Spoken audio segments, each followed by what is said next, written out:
Uh, Good morning, and indeed good afternoon and good evening to today's very international event, which is taking place across 3 countries and 4 time zones. I'm here in Sydney, and although this meeting is online, I want to acknowledge that I'm sitting here on the traditional lands of the Gadigal and Wangal peoples of the Eora Nation, and to pay tribute to their elders past and present. So today we're going to talk about the future of the social economy, nightlife and entertainment in the post-COVID age. The pandemic has, of course, decimated the social economy sector across the world, and this impact is forcing sectors to evaluate how they operate, but also forcing towns and cities to reassess how they plan 24-hour economies and activities based on mass gatherings, on density, and on close proximity of people. On top of that, a global recession will inevitably exacerbate the crisis, and many people will struggle to find the kind of disposable income needed to enjoy going out, eating, drinking, attending a show, or indeed going on holiday. So today we want to talk about the current situation, but also to look ahead to the response and recovery. Social economies were already changing pre-pandemic, and now there is an opportunity to turbocharge that reform. Periods of crisis have often been followed by periods of great creativity and innovation, so we do have a chance to remodel how we do things.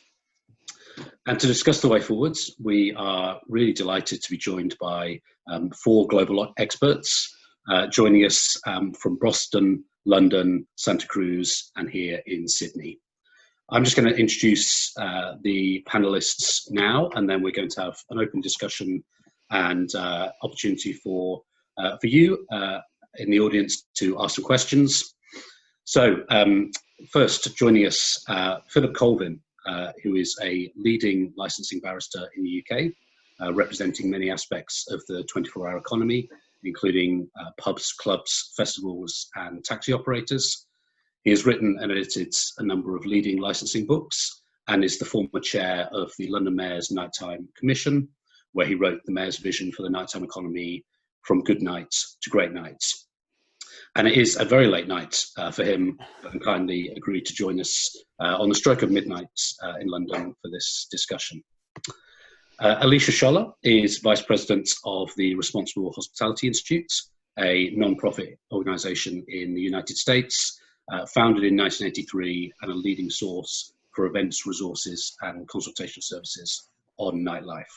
She's written extensively on the future of nightlife and the 24-hour economy, and is an advocate for women's safety at night, an issue that the Committee for Sydney has focused very strongly on in recent years. And she's joining us today from Santa Cruz on the central California coast. We then travel east to Boston to be joined by Andreina Seijas, Research Fellow at Harvard University Graduate School of Design and a leading global thinker on the 24-hour economy. Andreina is a researcher and international consultant specializing in nocturnal governance and planning, and is also CEO of Night Tank, an international consultancy firm. Finally, zooming in from the less international but just as exotic location of Annandale is Michael Rodrigues, Chair of the Nighttime Industries Association and Managing Director of Time Out Australia. Time Out launched in Sydney in 2007, on the same day the subprime mortgage market collapsed in the US. So he's well versed in navigating through crises. He has also been at the forefront of revitalising Sydney's nightlife, including the establishment of the Nighttime Industries Association in 2018. So we're going to have a really free-flowing conversation and discussion and really tap into the expertise of today's panel. As I mentioned, you can ask questions via the Q&A function on Zoom. If you send them through via text, I will be able to read them out on your behalf. So let's kick off the discussion. If I can start with Alicia and Philip. You recently wrote a very detailed piece on the future of the social economy, in which you argued that the coronavirus has has served to catalyse existing rapid trends within many sectors of the social economy, and that there will be far-reaching changes at many levels in those sectors.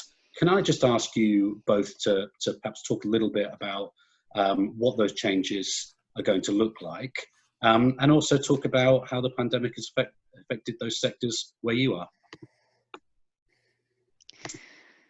Sure. Well, maybe just to start, I'll review some of the changes that we observed pre-COVID that we believe will be accelerated during COVID and potentially in the period afterwards.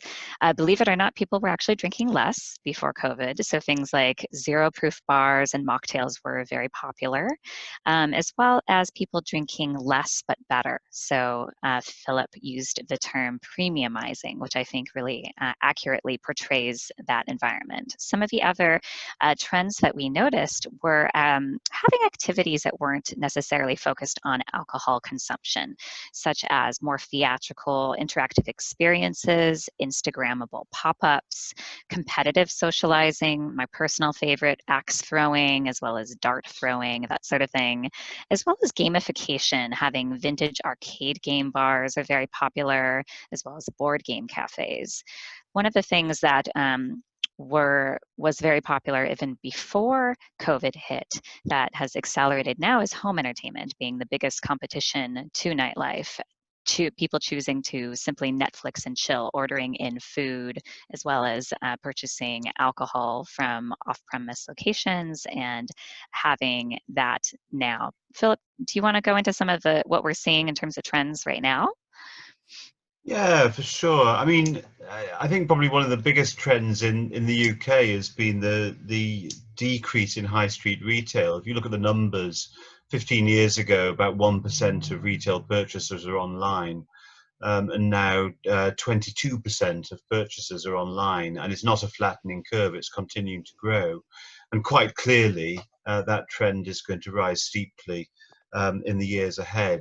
And this reflects a whole lot of things, but I think one of the things which is worth mentioning is that the generation below mine and probably below that is less interested in the economy of things. It's more interested in the economy of experiences. And some of those experiences are purchasable online. Often I worry that whenever I hear the word community, it's accompanied by a word like virtual or social gaming. It's not often used meaning the people who are around you, your church or your school or the people on your street. And so I think we're just seeing a very new way of human interaction. And the fact that we're having this conversation across all these different continents at the same time, that also reflects where we are. And that's all to the good in some respects. Imagine if this same virus had happened 100 years ago, how little human communication we would have had then. But what it does mean is that it poses some potentially fatal challenges to town centres as people stop seeing those as places of commune.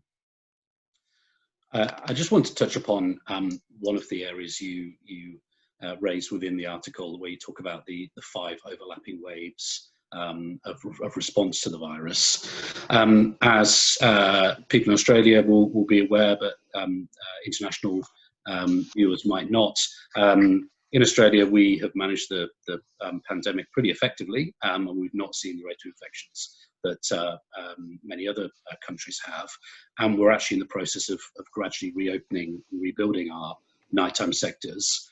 But we have been hit by a second wave of infections over recent weeks, which has led to some restrictions being brought in parts of the country and debate about potentially doing it in other parts. Alicia, can you maybe talk a little bit about the 5 overlapping waves and I guess where you are at the moment in that process in the US, and where what we might be looking forward to going forward in Australia? Sure. So what we observed were 5 different waves. The first wave being risk avoidance. So that was pretty much a complete lockdown, shutdown of non-essential businesses, bans on public gatherings, and limitations for public assemblies. The second wave was a social venue response, where venues were able to provide takeout or delivery services, including alcohol, but usually with meals. The third wave was where cities, with especially those with organized hospitality and nightlife associations or nighttime economy managers or night mayors, as they're called, they really rallied to the cause of nightlife businesses to be able to advocate for what hospitality businesses needed in terms of financial relief and loosening of alcohol regulations. The fourth wave was really where government started to respond, some more rapidly than others in the states. Taxes and business license fees started getting deferred. States granted requests for alcohol delivery or takeout, again, usually associated with food service, however. So businesses such as dance clubs or bars that didn't have food service weren't able to take advantage of that. And then as well as allowing more al fresco dining. So offering up very streamlined and convenient permitting systems so that businesses could quickly apply and be granted permits to do outdoor extensions. And as well as planning for reopening. So states started planning for some provisional reopening of indoor capacity in combination or instead of or in lieu of outdoor dining. Some states are only doing outdoor consumption of food and beverages right now. Something that we didn't anticipate when we wrote this article, at least in the United States, was just how many times businesses would go through a period of lockdown and then reopening multiple times. And this has either been because employees have tested positive and so they've had to shut down businesses, or by mandate, sometimes on a county by county basis, sometimes on an entire state basis. Prior to our large 4th of July holiday, about 6 states had pretty much shut down all activity for bars. Bars were not allowed to operate for indoor or outdoor consumption. Right now, we're up to about 19 states. So that's nearly 40% of the country. The rest of the states are only able to open provisionally. And well, maybe, you can take some positives from some of the, the cautionary tale of the United States of how this was managed. And what we really observed with RHI, kind of taking that big picture lens, is that as states were issuing public health guidelines and restaurant associations as well for tips on how to reconfigure spaces, they didn't have a plan for how they were going to be ensuring that businesses were in compliance or have a plan for enforcement. In fact, there was political pressure to do the opposite, where agencies were told not to cite, not to inspect, not to enforce. And enforcement responsibilities were passed around like a hot potato that no one wanted to touch. So unfortunately, what happened is that there were some businesses that operated in an unsafe way, that were not in compliance with public health orders in regards to reduced capacity or maintaining physical distancing requirements.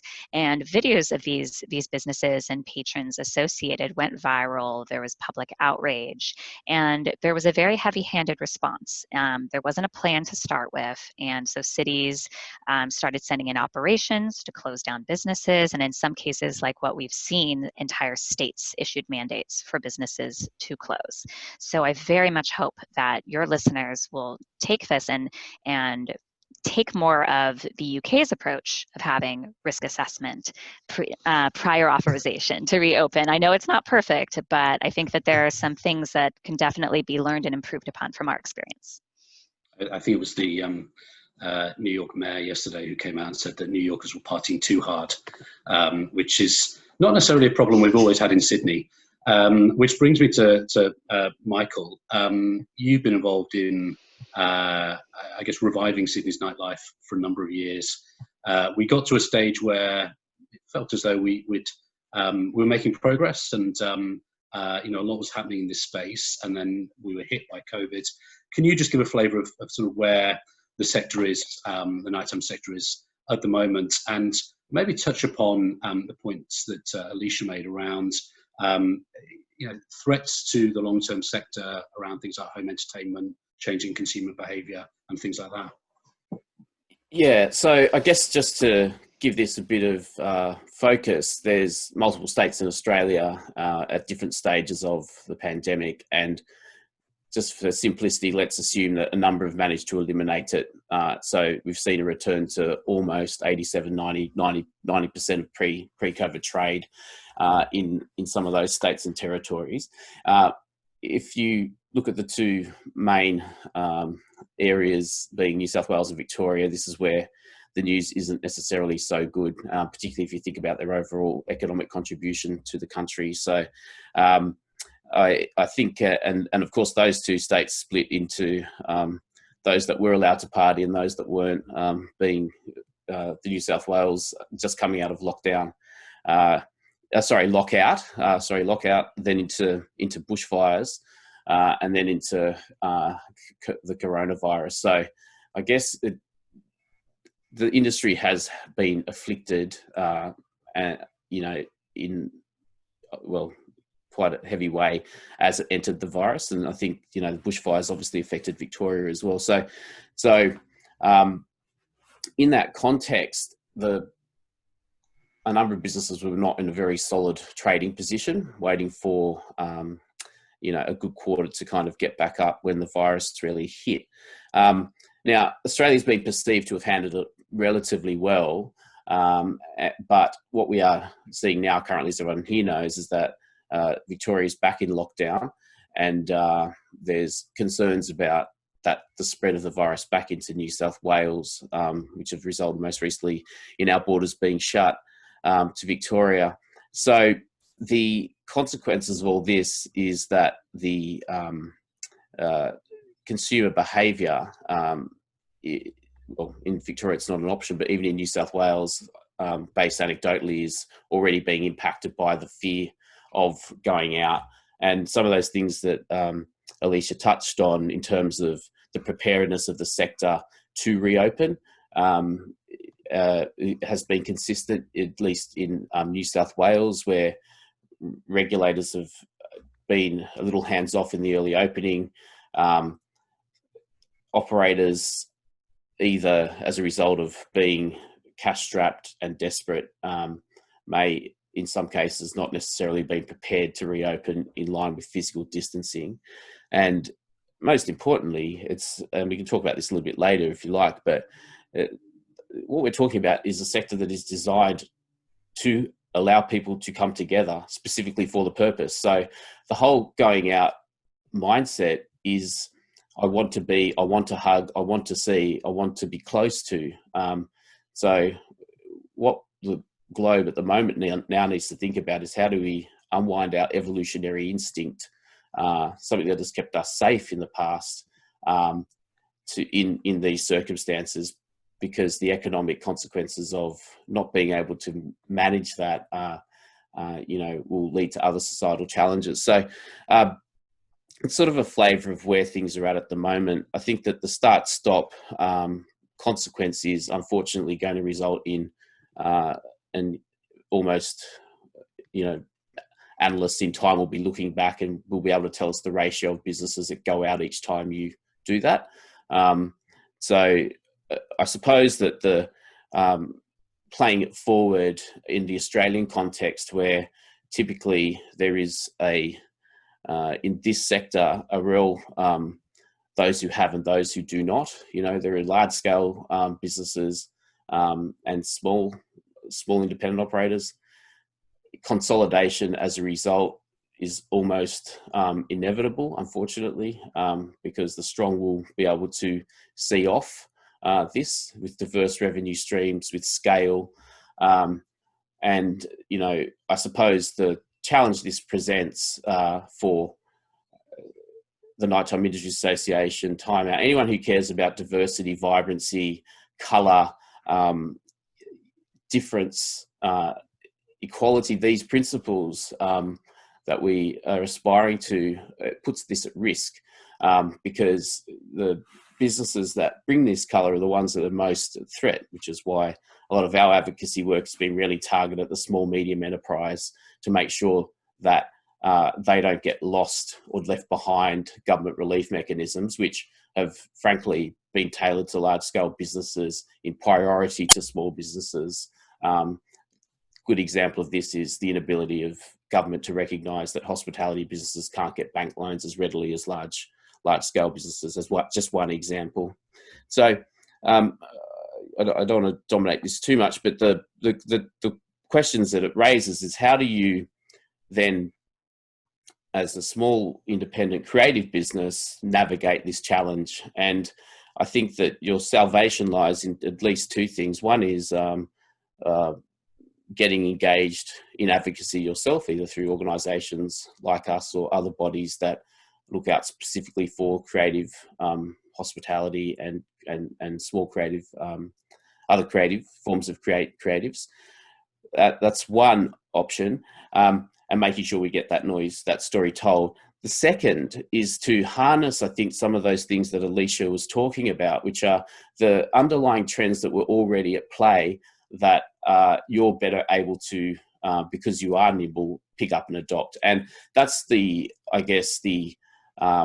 thing that I'm excited by here, because those smaller businesses who are capable of adapting their models may potentially, find a way through, and then also, become a slightly larger voice or more representative view of the future. So I just think one little case study for the local context is useful here, and it's in the context of something dear to my heart and damaging to my liver, which is bottled cocktails, which, one of the things that we've been able to get through, so to speak, has been a relaxation of takeaway for non-pubs, so bars, restaurants and cafes. And, it's a very small incremental revenue stream at one level, so not enough to save a business. However, those businesses that pivoted and took that opportunity to create that business line now have that as a revenue stream that can go forward. And of course, to Alicia's point of people drinking less but better, to have an experience of a bar when you're at home because you've got children and you can't necessarily go out, but you still want to feel like you're out, etc. And so, again, there are examples where people who've doubled down on that strategy, have created opportunities for themselves, which will have been accelerated and presented by the pandemic. So I think that is, not all doom and gloom. Definitely not all doom and gloom, but I would just reflect on what I suppose motivates a lot of our thinking is we don't want to end up with Nando's on every street corner, right? Like that's the risk here, because when real estate is cheap, those with capital, can take advantage of that. We need to see and preserve and create the conditions for creativity and diversity to flourish, come what may. That leads me beautifully onto Andreina. Enormous amount to take in there, but be really keen to bring you into the conversation to get your thoughts on the discussion so far. But you've written a lot about the ecosystem of the nighttime economy, the 24-hour economy. Really interested in this effect on people. We are used to socializing, to going out, congregating in large groups. What has been the impact of lots of places not being able to do that, and the likely future impact? And maybe if you can just talk a little bit about how this is going to affect cities. There's been a lot of discussion about we've become very suburban in a lot of places over the last few months. If we're going out, a lot of us are going out locally rather than the CBD. What's the likely impact on the nature of the nighttime economy of those changes? Thanks, James. I'm very happy to be part of this conversation, again with Alicia and Philip, and also with Michael. So the question you're asking is very important, and I think connecting to what the previous discussion was talking about, I think a very important factor is to talk about not only about consumer demand, about consumer preferences, but also about business behavior. And I think that these patterns are constantly changing, and we need to look at data and to look at how what kinds of how can we put together data-driven analysis of the nighttime economy that can guide or help us guide decisions over the next coming months. And I'm saying this because I was reading a very interesting study today. It's a study released by the U.S. National Bureau of Economic Research and conducted by a group of Harvard scholars, including Professor Ed Glaser. And the study is really interesting because they were talking about how we can understand, by looking at a very large survey of small businesses in the US, how to understand the reopening decisions of businesses. And the reason why it's expected that once the lockdowns are over, once we can start thinking about reopening en masse, there might be some delays, that decisions that taken by businesses to delay their opening. And the reason why they're doing this, or why they might do this, is because of three main factors. The first factor is, of course, putting at risk the lives of their employers and also of their employees and of course of their patrons. The second element is to the disruptions around the supply chain and how disruptions around supply chain and providers can affect the reopening of businesses. But the most important factor that we've seen in terms of how we can think about reopening is demand, is consumer demand. And there's three main sectors that are identified as that will have significantly lower demand than the one reported before the pandemic, which are educational services, food and accommodation, and entertainment and recreation. So when we think about the nighttime economy, we have to take into consideration that we already know, because data is pointing in that direction, that the demand will be significantly lower. So if we have that in mind, then we need to think about, so what kinds of initiatives, what kinds of activities can be put in place? Michael was just talking about more flexible regulations around alcohol, for instance, to create new revenue streams. But also it has to do with collaboration, with public-private collaboration. And I think a very important aspect when we think about nighttime governance is to think about that term of governance, that here we're not talking about more state action or more private sector action. We're talking about a constellation of actors that are becoming involved in managing cities at night. And it's really interesting to see that even before the pandemic started, we were aware, because the field of nighttime studies and planning has become more and more relevant over the past 2 decades, I would say. And we had already realized that nighttime economies are very vulnerable. They're very vulnerable, and they were before the pandemic. And I like to talk about something called the pendulum effect, which is that nighttime economies, when there's a crisis, they tend to go from one extreme to the other. So the governments and institutions tend to be very reactive. They tend to look for data after the fact, after implementing measures. So the first reaction is always to impose a curfew, to impose a lockdown. Of course, in the case of a pandemic, we had no option for safety and health reasons. We had to impose several very strict measures. But in other cases, this is also true. In the case of the nighttime economy, in context of crisis, so we need to then think, how can we use this particular situation to make this vulnerable sector stronger, and to use some of these more flexible measures as a test, as spaces to experiment new ways in which we can allow the nighttime economy to grow and to become more formalized and stronger. And to your question about how is this affecting, or how can this reshape cities? I think there's tons of speculation and tons of debate about what the future cities will look like, what's going to happen before and after COVID-19, if this is going to dramatically change the way we use spaces or not. I think that maybe some things will go back to normal, to what we used to have. However, there are some elements that are starting to change. And one of them is, I keep hearing in many conversations the term the 15-minute city, which has been used extensively, and it was coined and used extensively in Paris by Mayor Anne Hidalgo. And this term alludes to the idea of making your own living, of having your life and your leisure activities, your entertainment and your work, having everything happen within 15 minutes from your home. And as we see restrictions in transportation, cities like New York and London stopped their 24-hour transportation for months because of the pandemic and the need to clean these services at night.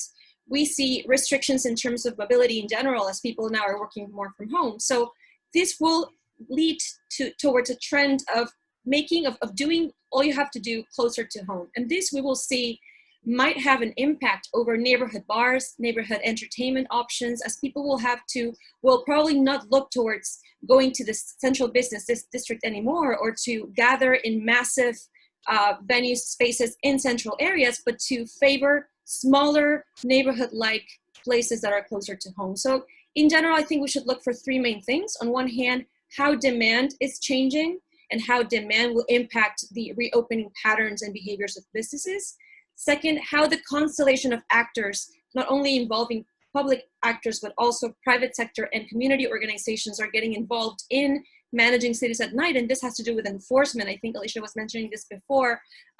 Who has to enforce these social distancing measures? It has to go beyond the police. There have to be other actors in the city that get involved in ensuring these measures get abided by. And then the third element is to think about how can we strengthen local nighttime economies by using this context as a platform to promote walkable and more amenable 15-minute cities or neighborhoods close to home. We've actually had a question coming in related to that about the future of high streets, which I know, Philip, you've been particularly involved in a lot of work around that subject. It's something that's really relevant to our work at the committee and within Sydney. How do you create those really attractive high streets with a rich mix of different activities, but also that are pleasant to visit and that are great for walking, are great for active transport, and have a decent residential element as well. I know, Philip, this has been an issue in the UK for a long time. How do you revitalise main streets, town centres, and so forth? Taking the cue that we're not going to focus too much on doom and gloom, is this a great opportunity for the renaissance of the high street? Yeah, absolutely. Local high streets for sure. I mean, today's been a great day because for the last month or two, I've been working with a wonderful national campaign group, which has tried to persuade the government to write legislation to facilitate pavement licensing. So previously, you've had to get planning permission and a premises license and a table and chairs license, and it's sort of beyond the means of almost anybody except the very rich. And now Parliament's passed something whereby you just have to get a pavement license for 100 quid and you can put tables outside your bar. So this is really going to help enormously. I feel that some cities will thrive and some will fail, and it won't just be about their physical characteristics. I think the starting point, and I'm sort of addressing this to anybody here, I can see there's a few people here from the city of Sydney. The starting point is just to recognise that you've got on your hands something which is fragile and precious. And the language I've been using in recent weeks is to call the nighttime economy a social good, because it's where we dance and laugh and fall in love and do all the sort of human things which we're not doing when we're trying to put bread on the table. And it should be seen as much of a social good as a clean air or a park or a transportation network. It's fundamental to human existence, as in fact Michael has been explaining. Secondly, Sydney's probably a very good example, but I could probably name you 50 in the UK. Regulators have often seen the social economy as something which needs taming. They stand aside from it. It's run by the private sector, and when it steps over the boundary, then you come down on it like a ton of bricks. And so rather than taking a place-making role, regulators often just take a place-keeping role. And they need now to get off people's backs, and they need to start holding their hands, because quite often you're dealing with young creative entrepreneurs who don't have a lot of money to fight legal cases and so forth. They need guidance and they need help. And so we need to get into a sort of mindset that, of course, you can't run an illegal venue, but people at this point in time really need assistance. And so the nighttime economy needs to be promoted at city level. And this is something which I preached for years. And when I wrote the Mayor of London's vision for London's nighttime economy, that was the point I was trying to make, which is we've got to see city authorities as promoters and facilitators as much as being regulators. And the third point, which is related to this and coming directly to high streets, is that the social economy cannot survive in its former state. It won't survive. I'm just going to give you a statistic here, which is from the Music Venues Trust, which has got 860 members in the UK, and they have done a survey, and they've found that 69% of venues can't open because they can't maintain the social distancing within the venue, which is here 1 metre and a bit.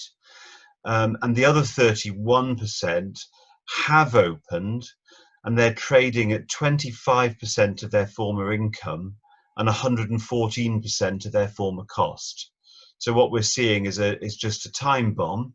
And when the next rent quarter day happens in September and people have to come off furlough and rent is mounting and rates are going to have to be paid, we are now, watching possibly the death throes of a large percentage of our social economy. So councils have got to understand that. They can't just wait and say, oh, well, how very sad, as though the captain of the Titanic just driving towards the iceberg, and as the ship goes down, they just sort of maybe conduct the orchestra a little, and that's the end of it. They've got to man the lifeboats now. And so this pavement licensing is really important. Venues are going to have to be allowed to spread out onto the pavement. To spread out onto the pavement, councils have got to understand that the day at which 80% of the ground between the building lines being taken up by metal boxes with people in them driving along, it's gone. You've got to create walkable space in town centres. You've got to have space for kids to play. You've got to have space for people to breathe the air, remembering that coronavirus is a respiratory illness. You've got to promote greenery. You've got to promote play. You've got to re-energise, reactivate, rejuvenate these spaces. And you've got to find a way for venues to be facilitated to trade for longer hours. That might not just mean in the middle of the night. It might mean in the middle of the morning as well. So venues which were previously trading on 2 nights a week will not be able to do that anymore because they won't be able to stuff enough people in to make their money. So we've got to completely rethink how we're doing this this social economy thing. Now, Andreina's made really important point about the 15-minute village, and I agree with it. And it's happening around me. I mean, I'm having coffee in places and noticing street scenes that I'd never seen before, and it's fantastic. And it's just because I've got more time. I'm not travelling in on the train into the middle of London. But we have got to think about city centres. There's a really quick fix for local authorities in city centres, which is to turn former commercial buildings into housing. And when they do that, you will lose the social economy and it will never come back. There's no bar that turns into flats will ever be a bar again. No music venue will ever be a music venue again. But there'll be lots and lots of landlords who think I can make more money out of this, as if it's housing, than I ever will from it being a little music venue. And authorities are going to have to write policies to underpin the social economy. Now, within city centres, an awful lot of big employers who previously loved occupying their big shiny office blocks with their massive flat floors and 1,000 staff sitting there will have noticed that their staff are perfectly happy working at home and don't want to commute an hour into the city centre, don't want to be on the trains, don't want to pay, and bosses are going to work out they don't need to pay those city centre rentals anymore. Well, all those bars and restaurants and everything which sit around those premises are going to fold because they're heavily reliant on a local workforce. And so, whereas I do think that there's a fantastic opportunity for imaginative authorities to promote suburbia, and I don't mean that in a derogatory sense, I like suburbia, I think it's a wonderful thing, authorities have really got to think very carefully about how they're going to maintain their city centres as places of communal delight. And that means community hubs, it means artists, studios, it means reuse of work share places, of warehouses, of music venues and cooperative ventures. It takes work. The state is going to have to be an actor and work with the private sector, with entrepreneurs, to make sure that the city centres do not drop through our hands. I doubt Sydney's going to fall off the map, but I think Rochdale and Oldham and Macclesfield and Rotherham and many, many small cities around the UK may well. And I think this is a huge civic responsibility for local government to work out how they're going to keep these city centres as places of commerce. The Greeks pulled it off. They didn't just rely on the private sector. They created the forum, they created the theatre, they created the marketplace. They created the context at which enterprise could thrive. And we shouldn't be scared of this. Cities have, the merchants' houses became banks, the banks became coffee houses, the coffee houses became pubs. All of this has happened in human history. But right now, we need to work out what direction it's going to go, because we cannot be assured that it's going to be in one that we feel good about in 10 years' time. It's very true, and we should say that we are fortunate in Sydney that we have a number of local authorities who are doing some support for the sector directly, but also making trading conditions as easy as possible. And I think that has helped significantly with some of the things that you've been talking about. I just want to touch upon one thing you mentioned and bring the rest of the panel in, just to think about public and open spaces. It's something that I think most cities around the world are thinking about. How you utilize, if you can't have activities as normal indoors, how you utilize public spaces and potentially take over streets and roads to make them open for activities. Thinking particularly about live performance, which is a real challenge here. How do you pack music venues and theatres to the capacities they were when you have to adhere to social distancing? Alicia, have you been sort of thinking about the future of opening up activities and performances? And you have a fantastic climate where you are, as we do in Sydney. And how do we make use of those spaces? Well, we've been thinking a lot more in terms of just where everyone's kind of starting is al fresco dining and outdoor dining. So I think the performances there's opportunity to incorporate that into some of these models. And I think that going to Philip's point, that this is really critical to restoring some of the vibrancy and street life to high streets, especially as there are more business vacancies, more businesses that are boarded up. And we've seen a variety of models for how businesses have tackled this. Some have really just extended for one business patio areas. Others have closed off parts of streets. We've seen some other cities establish what they're calling social outdoor districts, where people are able to open carry beverage alcohol throughout that district. And there are a lot of different benefits and challenges to each of these different models. I think that what we've been seeing a lot of, both indoor and outdoor, is how one particular venue is supposed to be changing their model in terms of reconfiguring their spacing, allowing for physical distancing, how that one venue applies for an outdoor dining temporary extension or kind of alfresco dining area. What we're not seeing a lot of in terms of planning is a business district-wide approach to coordinate that. And I think that's where we're going to see some of those success stories, where an entire business district takes it upon themselves to create uniform, for instance, barricades or outdoor patio extensions. We've seen some pretty, in some cases, shoddy makeshift barriers because businesses don't want to necessarily invest in something that may be a temporary solution, but creating some of those uniform standards, having a plan, because the street in of itself can become a venue, especially if you close down the street. So really having a plan for not just the customers of one particular venue, but how people are going to be interacting who come to that entire district. Successful business districts often are defined by customers saying, I'm not just going to this one restaurant, I'm not just going to this one bar, I'm going to this street, I'm going to this district, and then you figure it out later. So having that plan, that bird's eye view, is really important. And also making sure that to have that really be successful, we've seen it take a lot of coordination, again, as Philip mentioned, between the private as well as the public arena, being able to coordinate accessibility. We're seeing ramps starting to be implemented in cities for the disabled community, as well as if people come out with strollers. Public transit usage, as Andreina mentioned, is the usage and the hours have been cut in many major cities. So how are people getting to these locations. A lot of cities are seeing an uptick in microtransit, so scooters, bicycles, rideshare, that sort of thing. So having an anticipation of how is that going to work when people go to these alfresco dining areas? Where are they going to park if they're being told don't carpool, don't take mass transit, you're going to have more cars? And then also there is still this risk-averse population that still is preferring to just do takeout or delivery using third-party delivery services, for instance. So there still needs to be a plan for how are they going to access those places to pick up their food.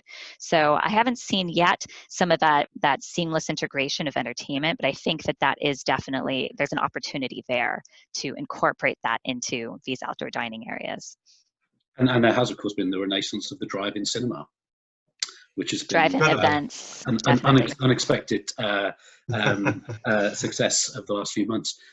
Just want to return. We've had a question to the point about the future of CBDs, which some of you might have seen. We had a discussion online earlier this week with some public and private sector representatives. Again, it's a question that lots of cities are thinking about.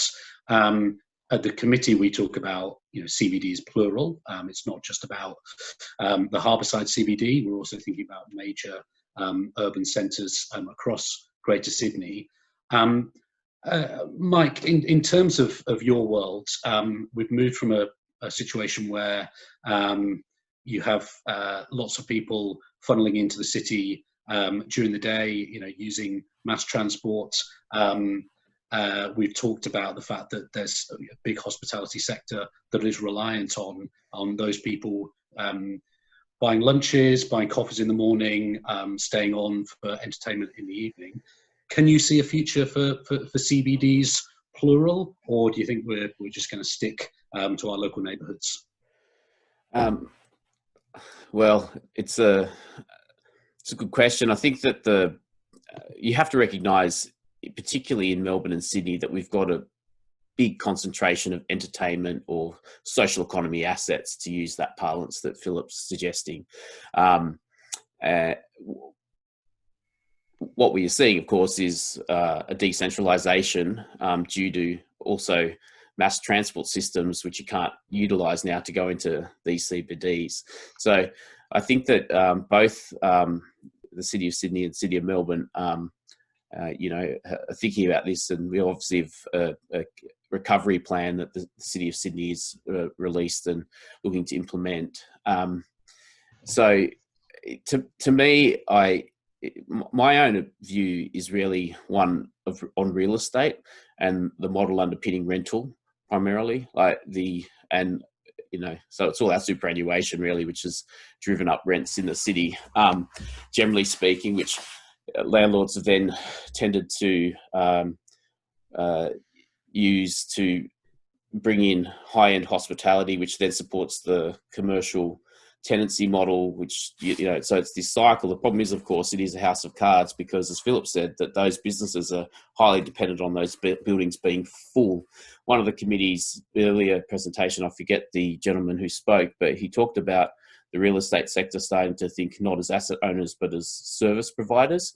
And I think that at scale, it's hard for me to see how our CBD hospitality and nightlife recovers to the degree necessary without some, change of thinking around that. Now, whether that's driven by commercial realities, as in demand, I just think that, there's a ticking time bomb if you're in the commercial real estate sector. And from what my perception is, I think that there's a good number of people who just don't want to think about this at the moment, because of what it actually means for their listed companies and, their future trading models, if I can be direct. But I think that if you can't fill, if the commercial tenancies in Sydney and Melbourne CBDs are not at 80% or more, then the hospitality sector, which is dependent on that after work trade or during business trade, I can't see how that will, come back to what we had. So it's a really challenging question for, what we do with this space. And I don't have the answer. I like what Philip was saying about it being seen as a social economy and the need for, I guess, government intervention or government and private sector to work together to rethink how we regenerate the CBDs, particularly these. One of your other panels you talked about, I think it was yesterday, I can't remember, where some of the European cities don't have this mass concentration that we have in Sydney and Melbourne. Here, of course, we've gone and done that, and so now what we do next will be played out the next year or two. I want to bring in Andreina, and then the rest of the panel on this question. We in New South Wales have been developing a strategy around the 24-hour economy, which state government kicked off a little while ago. It kicked off pre-COVID, so a lot of things we're thinking about at the moment are obviously retrofitting that strategy for the new world. Any sort of thoughts, ideas, tips on how we construct a really robust and coherent 24-hour economy strategy, and particularly thinking about governance, which I know you've written a lot about, and the role that can play in underpinning those ideas? Definitely. So as I was listening to the other comments, I was thinking about two different things. On one hand, how this, as I was saying before, the idea of governance instead of just government, and thinking about how can we bring in different, a broader cast of actors when it comes to managing the city at night, and when it comes to thinking about the city at night. How can we bring in, we ask different constituents what they would like their night scenes to look like. Because one thing that is clear, and it happens in Sydney and it happens all over the world, is that often innovation precedes regulation, and that often regulations ignore some of the dynamics, or they ignore that some processes are processes and they're dynamic, they change. And when it comes to the conversation we're having before in terms of distributing nighttime activity in urban areas, so traditionally nighttime activity was segregated into specific nightlife districts, specific nightlife destinations. And we've seen over the past 10 years, 20 years, how as cities move towards mixed use, more walkable neighborhoods, we're seeing how things are starting to mix. The pandemic is creating new challenges. We already talked about that, the hollowing out of city centers, how that, as Philip clearly articulated, how that is creating pressure on businesses and city centers. But then we have precedents of cities that are very strategic in the way they distribute nighttime activity. And I always think about Amsterdam, and how Amsterdam, there's a very interesting precedent with their 24-hour permits. They actually just released a new set of permits. They've been doing this for almost 10 years now. And the way these permits work is that they grant specific venues, not certain venues, the possibility of opening 24 hours. And these venues have to have, one of the components, one of the criteria they need to meet is to have a cultural agenda in place, or to give back something, not just making more profit in the 24-hour cycle, but giving something back to the neighborhood they operate in. And the reason why Amsterdam created these permits in the first place was because they had a very different problem, which was a very congested center.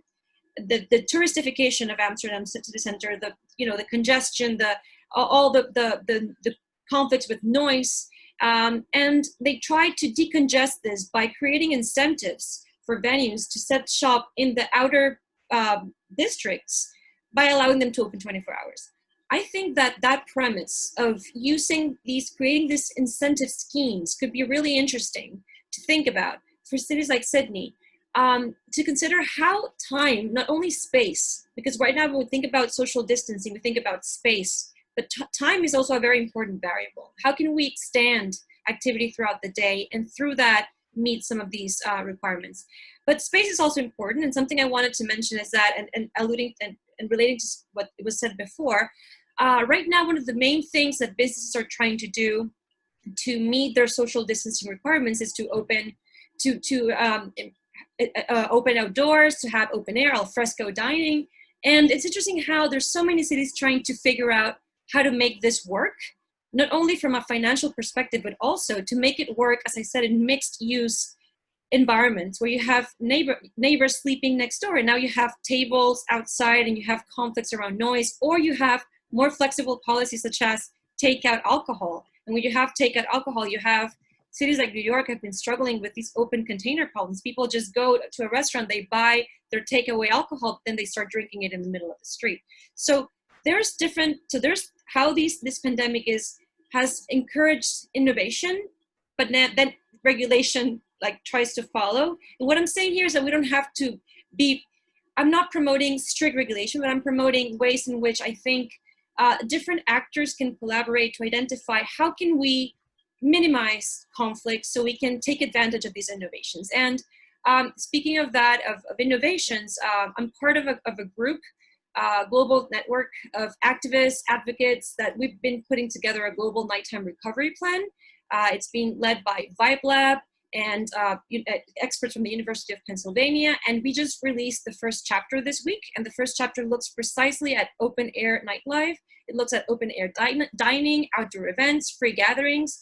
The document is available in nighttime.org, and it contains a series of best practices from cities like New York, like Paris, but also from smaller cities like Vilnius in Lithuania that have been at the forefront of promoting open air nightlife and mitigating these conflicts. So I think, going to your question, there has to be a balance between innovation and regulation and looking at this broader cast of actors as the brokers and the mediators to make these things happen. As I said before, we cannot think that the police will solve all the conflicts that happen at night. We need to diversify this for many reasons. That would be a conversation in itself, but we need to think about a broader cast of actors, and I think that will help make these solutions and these innovations possible. Thanks. And Philip, you had to write a strategy like this. Any sort of tips on?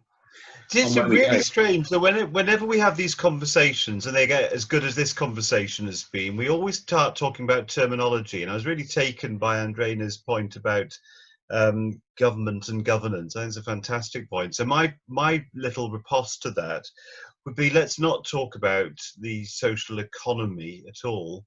Let's talk about the social ecology. Because when you start talking about 24 hours, it makes a lot of people really upset. So the test I set when I was doing the London job was, well, could I buy an aubergine? It's an aubergine. I call it the aubergine test. At 3 o'clock in the morning, can you buy an aubergine? Who'd like to do that? I don't know, but someone would, and they ought to be able to go somewhere to be able to do that. And what about the call centre worker who needs to get home safely? What about the nurse who's wandering back to his or her bedsit? What about the person who chooses to walk their terrier at 5 in the morning? What about the taxi driver who wants to buy a bagel and a coffee? What about somebody who's just sort of working all night, they're in security or something, and just want to go and find somewhere quiet with a little bit of internet where they can sort of meet up with people back home? And I think that we need to stop seeing the nighttime place as just a place where everyone's, you know, sort of dosed up on MDMA and dancing away. People occupy the night for all sorts of different reasons. And I think everyone would calm down about this topic if they just understood that we need to make the night a safe place for people as the day is a safe place for people. But one group of people is very important. They're called our kids. And we've shat on them because we've made them pay for their education. We've made it very difficult when they graduate from university. We've given them all sorts of financial difficulties. We've put property beyond their financial reach. We've made life very difficult for the young. And one of the things that young people like to do is dance. So if we can think of a motto, it's let the kids dance. Don't come down like a ton of bricks on every nightclub that makes a noise. If because of the mixed use economy you have created for all very good reasons in our increasingly congested city centres, nightclubs just cannot operate without waking people up, then it's your duty as the government or local government or regional government to find places where they can dance in peace as noisily as they like for 24 hours or 72 hours or whatever they want to do. So it's our responsibility. We are the people who run these places called cities, and we should not be discriminating by excluding people from the activities that they want to participate in. And by the way, alongside these nightclubs are the the techie people, the music people, the creatives. Every great artist has grown up in a nightclub, and sitting around it is fashion and media and tech and journalism and all the security and the nail bars and the dress shops and all of those things which depend on this economy, which is the biggest employer of young people in many, many cities and is part of the soft power of a nation. We've got an actual duty, even though it annoys us when it happens next door to us, we've got a duty to make it happen. That seems a perfect time to close what's been a fantastic discussion. One of the few upsides of the last few months has been the ability to bring together these online dialogues and to bring in, as I say, views from 3 different countries, 4 different time zones.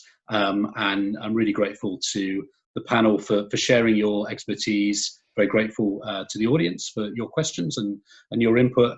I hope in future we might all get together in person somewhere when the world is a slightly calmer place. But thank you very much for joining us for a great discussion, and have a great day. Thanks for having us. Thank you. Thank you. Thank you.